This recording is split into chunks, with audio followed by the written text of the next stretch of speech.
প্রিয় দর্শক আসসালামু আলাইকুম। আমি জিনিয়া ঢাকা মিরপুর থেকে আবারও চলে আসলাম নতুন আরেকটি রেসিপি আপনাদের সঙ্গে শেয়ার করার জন্য। গাজরের হালুয়া ভুলে যান, মন প্রাণ কলিজা ঠান্ডা করা গাজরের ক্ষীরডুবি বানিয়ে খান। ছানা মাওয়া কিছুই লাগবে না, হাতের কাছে থাকা উপাদান দিয়েই ঝামেলা ছাড়াই তৈরি হবে রাজকীয় ডেজার্ট।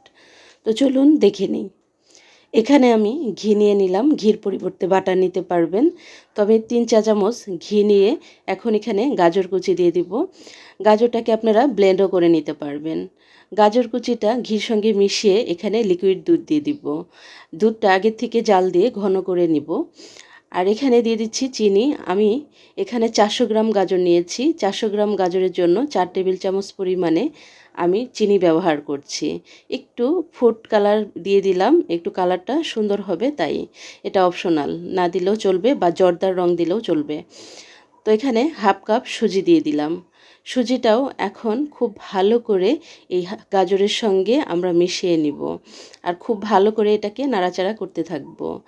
যখন গাজর আর হালুয়ার গাজর আর সুজিটা একদম মিশে গেছে, তখন আমরা এখানে গুঁড়া দুধ দিয়ে দিচ্ছি হাফ কাপ। গুঁড়া দুধটাও খুব ভালো করে আমরা মিশিয়ে নিব। তারপর যখনই এটা 80% কুক হয়ে আসবে, তখনই এখানে আমরা কিছুটা ঘি দিয়ে দিব।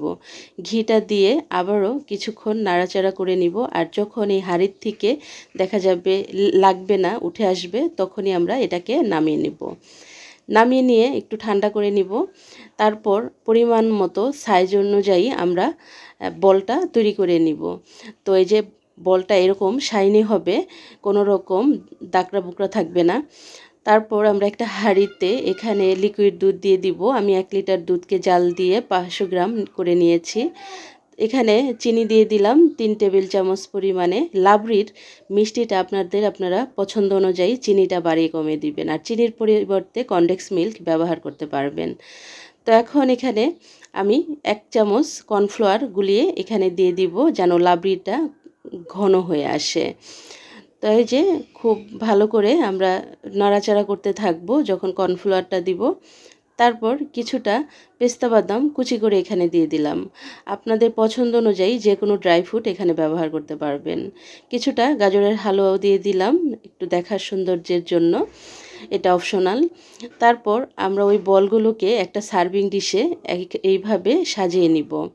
তারপর আমাদের যে লাবড়িটা তৈরি হয়ে গেছে বা ক্ষীরটা, সেটা এখানে দিয়ে দিব।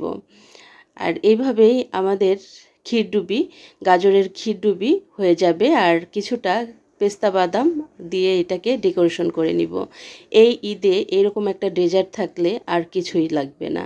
আশা করছি রেসিপিটা ভালো লেগেছে। ধন্যবাদ।